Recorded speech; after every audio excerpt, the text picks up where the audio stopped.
بسم الله الرحمن الرحيم الحمد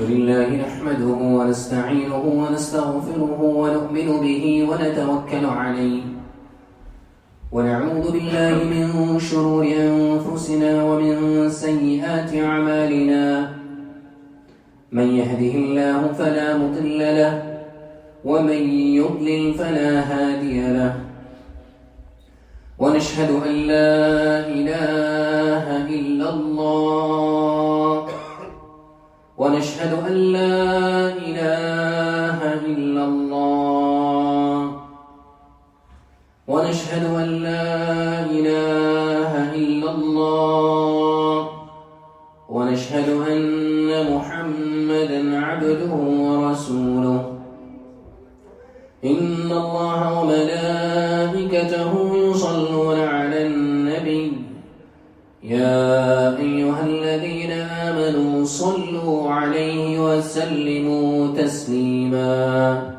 نريد نشيد together اللهم صل على محمد وعلى آل محمد كما صليت على إبراهيم وعلى آل إبراهيم إنك حميد مجيد اللهم بارك على محمد وعلى آل محمد كما باركت على إبراهيم وعلى آل إبراهيم إنك حميد مجيد قال الله تعالى في القرآن المجيد والفرقان الحميد بعد أعوذ بالله من الشيطان الرجيم بسم الله الرحمن الرحيم كنتم خير أمة أخرجت للناس تأمرون بالمعروف وتنهون عن المنكر وتؤمنون بالله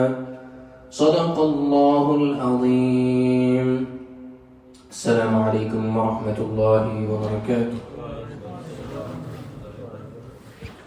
All praise be to Allah subhanahu wa ta'ala, who has once again enabled us to come to the masjid and to remember Allah subhanahu wa ta'ala, taking some moments out of our busy lives to come and worship Allah, to remember Allah, and to try and gain some rewards.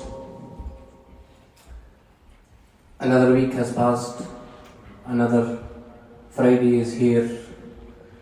Last week we had the sunny weather and the day of Eid, and now it is grey and dark, and the Ramadan feeling has gone, and we're all just a bit feeling down. Am I right? Feeling a bit down?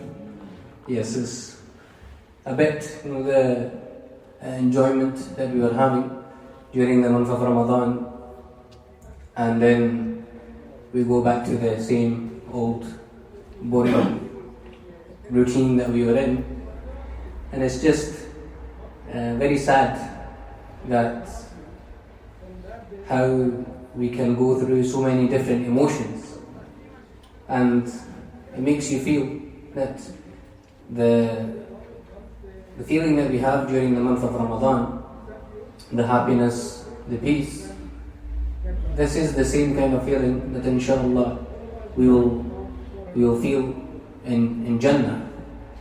Imagine being happy all the time and feeling good about yourself all the time, knowing that you're doing the right things, and at the end of it, being able to have whatever you want, whenever you want. So this is all a test from Allah subhanahu wa ta'ala.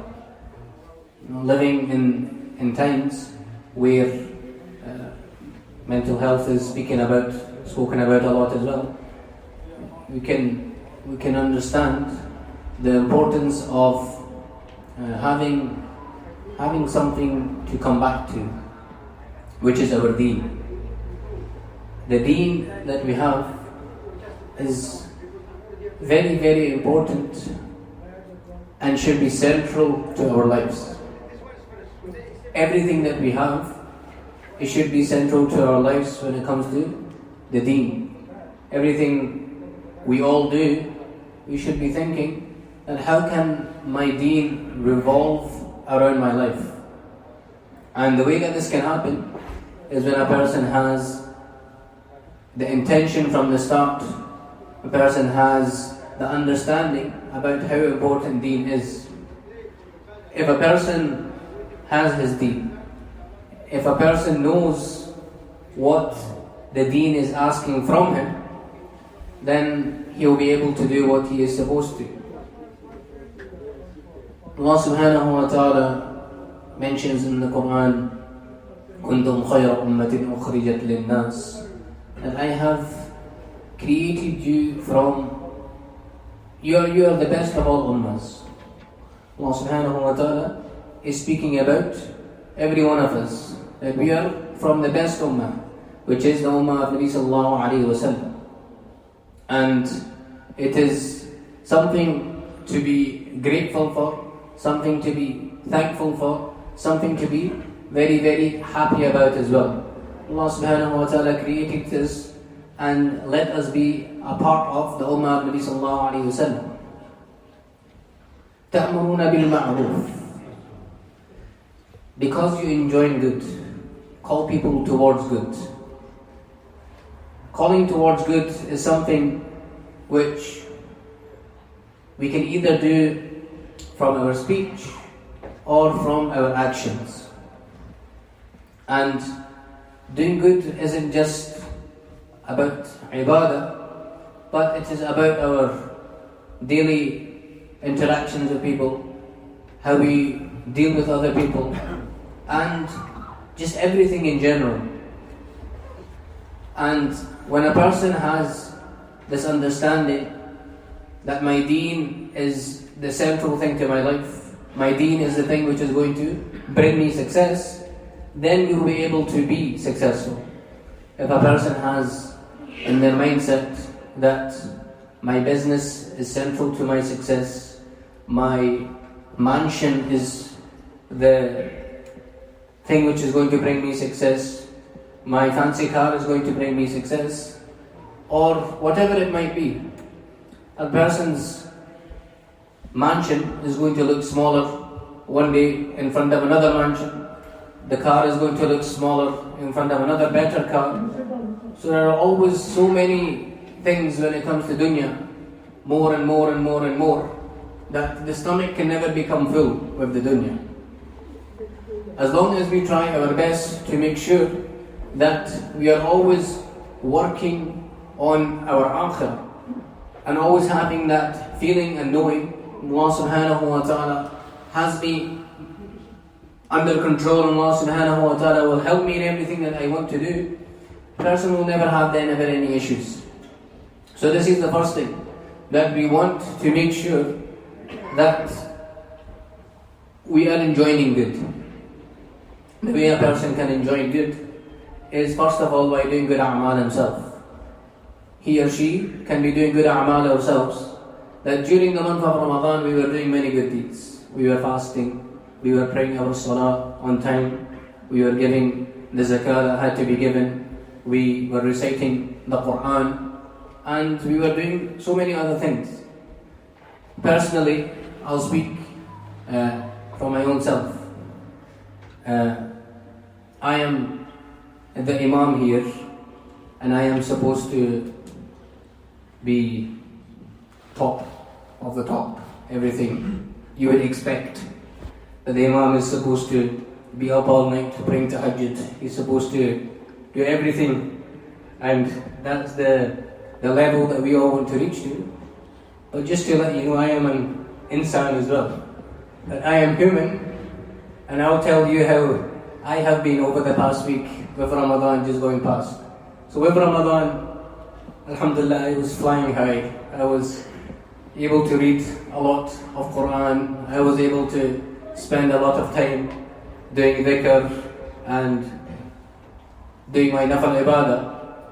Since Eid, the kitchen has opened again, and the laziness is back, and it's all there. We all go. There's this, there's a curve, a wavy curve. Nobody just goes straight, always in the one way. The Sahaba themselves, they used to feel highs and lows when it came to their iman. So I'm sure we are all feeling the same thing as well.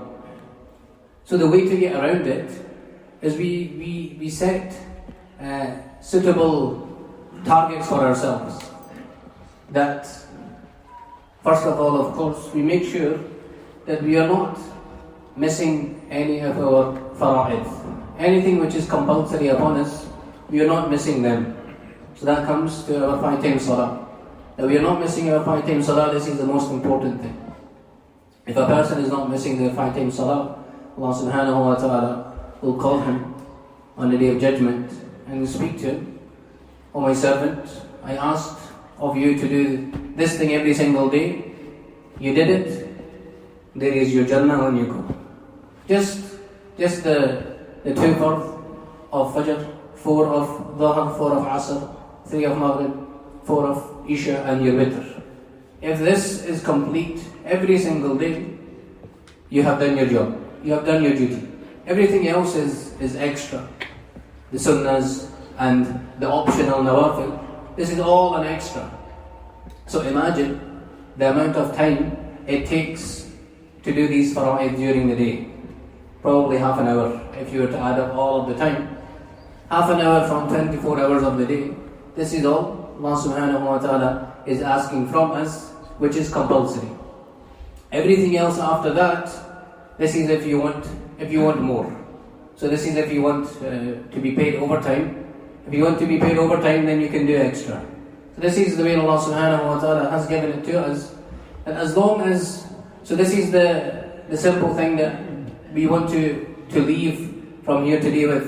That yes, we are not able to hit the highs that we are hitting during the month of Ramadan, but as long as we are not missing any of our fara'id, we are doing those things, those acts which are compulsory upon us. This is what is going to bring us some kind of peace.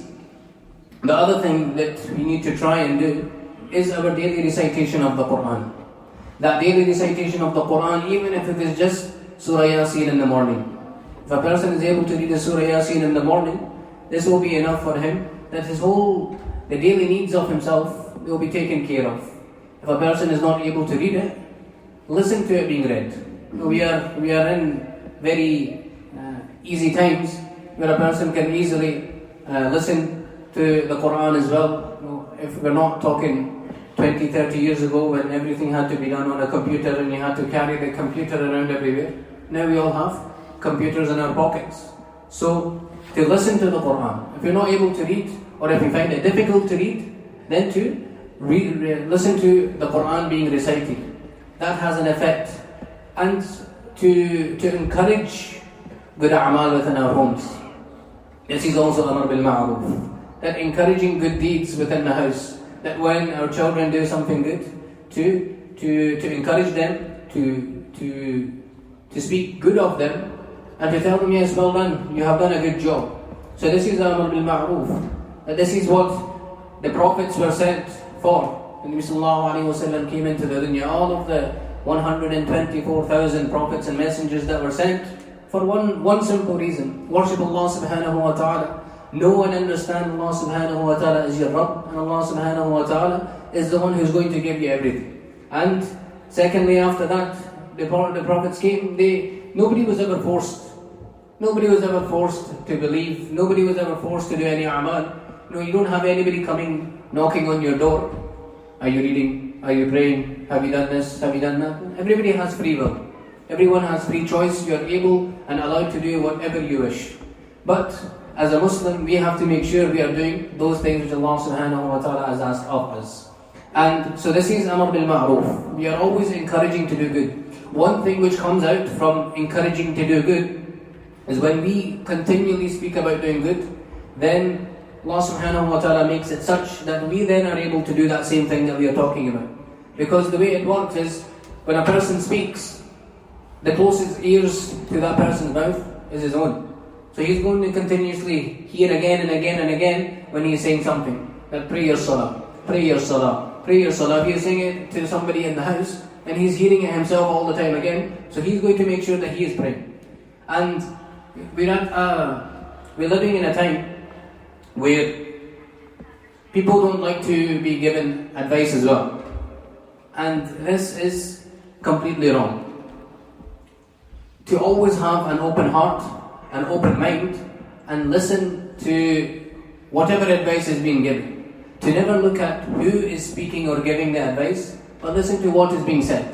Because the advice that we want to be given to people is something that will be benefiting them. So the one who is giving the advice also should be giving good advice. He shouldn't be giving advice which is going to be of causing any trouble to a person.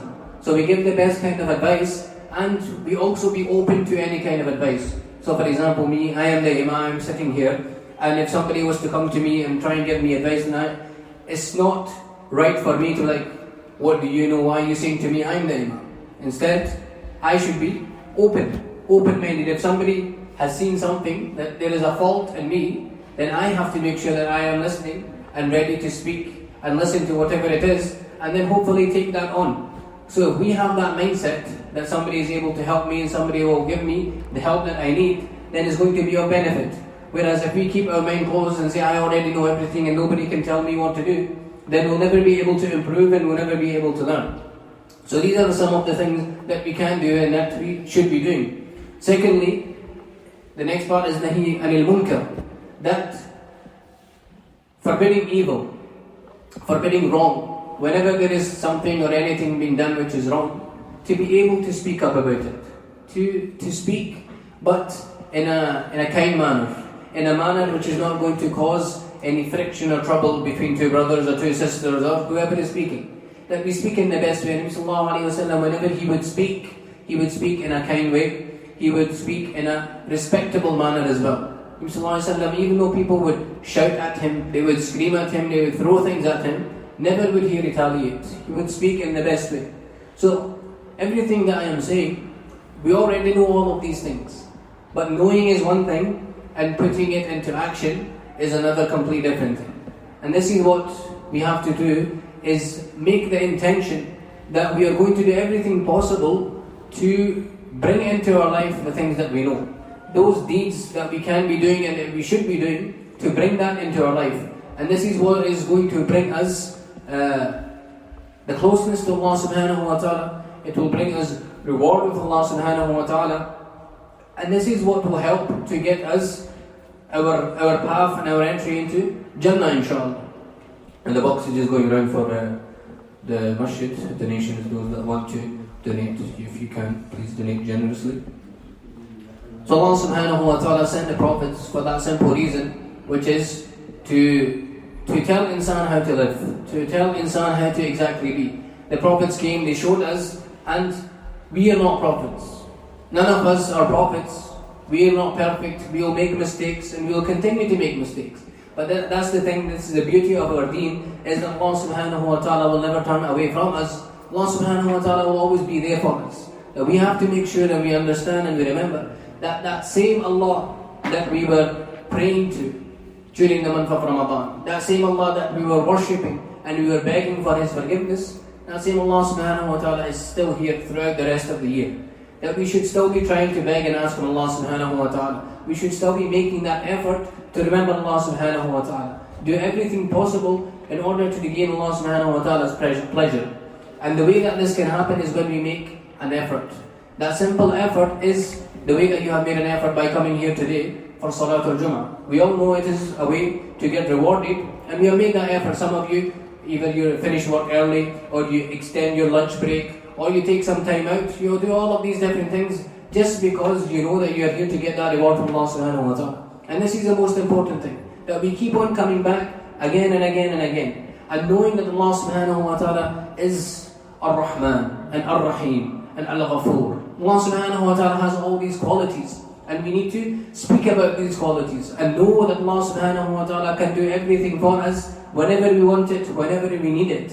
And this is why there is always light at the end of the tunnel, and this is why there is always hope. That even though we went through the difficulties and the sacrifices during the month of Ramadan, things were hard, person who is not able to eat when he wants to, all of these different things. All we can do is we ask Allah subhanahu wa ta'ala to accept all of the ibadah that we did during the month of Ramadan. Ameen. Just making sure that we are all here. Do we want our actions to be accepted? Yes, I hope so. Even if you don't want to, I'll still make the dua for you. May Allah subhanahu wa ta'ala accept all of our ibadah during the month of Ramadan. Allah subhanahu wa ta'ala accept all of the deeds that we have done throughout our whole lives. Any issues, any mistakes that we have made, we ask Allah subhanahu wa ta'ala to change those mistakes into good deeds. I mean, yes, we need to be more, I need to speak to you more. Sometimes people are enjoying their kip and their snooze during this time. I need to be less boring. Next week I'll ramp it up a little bit and make sure that we are all here, and I'll tell you all the stories. That's usually better when the stories are going, but there'll be a story with some kind of with an ending at the end of it. It's not just for the sake of telling it. So today's story is that we are leaving from here and we are going to make sure that we do our fara'id. Main thing, our fara'id. Your 5 salah, do not miss it. Even if you only have time for farz, make sure you pray your farz. If you can come to the masjid, great. If you can't come to the masjid, wherever you are, whether it is at home, whether it is at work, in your shop, wherever, just find some time and have that one-to-one with Allah subhanahu wa ta'ala. And say to Allah that, Ya Allah, you are the most important thing to me. Now is your time, I will give you your time. And then see how Allah subhanahu wa ta'ala puts everything that you need in your life. Everything will fall into place just because at that time you put Allah first. We always have to make sure our priority number 1 is our deen. When we put our deen as our priority, everything else in the dunya will fall into place. Allah subhanahu wa ta'ala give us the tawfiq and the understanding to act upon these things. Ameen wa akhiru da'wana alhamdulillahi rabbil alameen.